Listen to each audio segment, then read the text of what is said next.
जरा सोचिए, जब भी हम भगवान शिव के तीसरे नेत्र की बात करते हैं तो हमारे मन में सबसे पहले क्या आता है? एक महाशक्तिशाली ज्वाला जो पलक झपकते ही सब कुछ राख कर सकती है ना? पर क्या ये सिर्फ विनाश का प्रतीक है या इसके पीछे एक ऐसा गहरा अनसुना राज छुपा है जो ब्रह्मांड की रचना से जुड़ा है? आज हम शिव के उस तीसरे नेत्र की ऐसी कहानी जानेंगे जिसे सुनकर आपकी समझ का तीसरा नेत्र भी खुल जाएगा।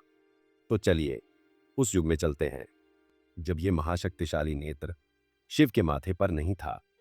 भगवान शिव गहरी तपस्या में लीन थे, अपनी ही चेतना में डूबे हुए।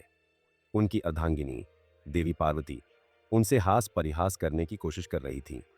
ठीक उसी समय प्रेम के देवता कामदेव देवताओं के कहने पर अपना काम करने आ पहुंचे। उन्होंने शिव की तपस्या भंग करने के लिए अपना पुष्प बाण चलाया और फिर वो हुआ जिसकी किसी ने कल्पना भी नहीं की थी।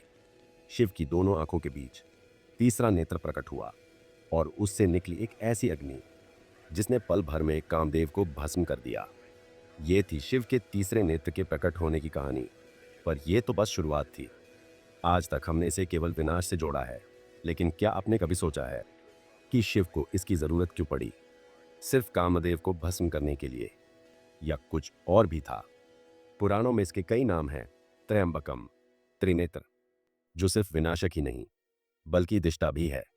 ये नेत्र सिर्फ देखता नहीं बल्कि जानता है भूत, वर्तमान और भविष्य को।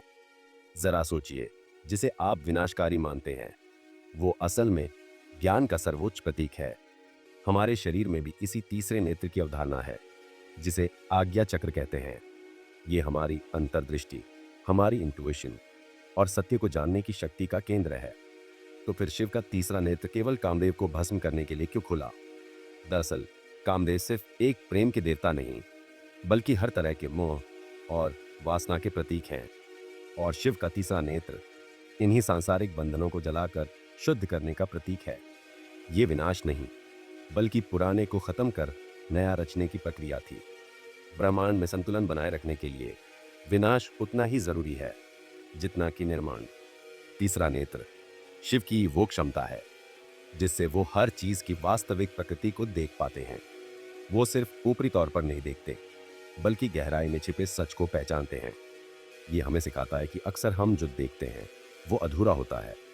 हमें अपनी अंदरूनी दृष्टि को जगाना होगा ताकि हम मोह और भ्रम से ऊपर उठ सकें। और यहाँ आती है इसकी सबसे दिलचस्प बात, क्रिएशन का पहलू।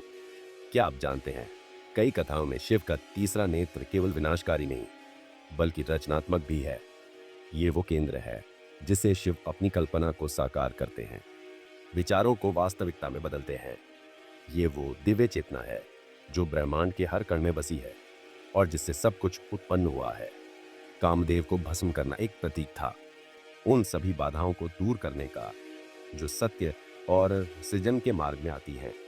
तो अगली बार जब आप शिव के तीसरे नेत्र की कल्पना करें तो सिर्फ आग या विनाश नहीं बल्कि गहरी समझ, ज्ञान और नव निर्माण को याद रखिएगा। ये हमारी अपनी उस क्षमता को जगाने का निमंत्रण है जिससे हम जीवन के अनसुलझे रहस्यों को देख और समझ सके। शिव का तीसरा नेत्र केवल एक पौराणिक कहानी नहीं, ये हमें हमारे अंदर छिपी असीम शक्ति की याद दिलाता है। एक ऐसी शक्ति जो अगर सही दिशा में लगाई जाए तो न सिर्फ विनाश कर सकती है बल्कि पूरी दुनिया को बदल सकती है। तो क्या आप तैयार हैं अपने भीतर के तीसरे नेत्र को जगाने के लिए, ऐसी ही और गहरी अनकही कहानियों की तह तक जाने के लिए जहां हर रहस्य एक नया दर्शन सिखाता है? हमसे जुड़े इस ज्ञान के सफर का हिस्सा बने और ब्रह्मांड की हर अनसुनी धुन को साथ सुने।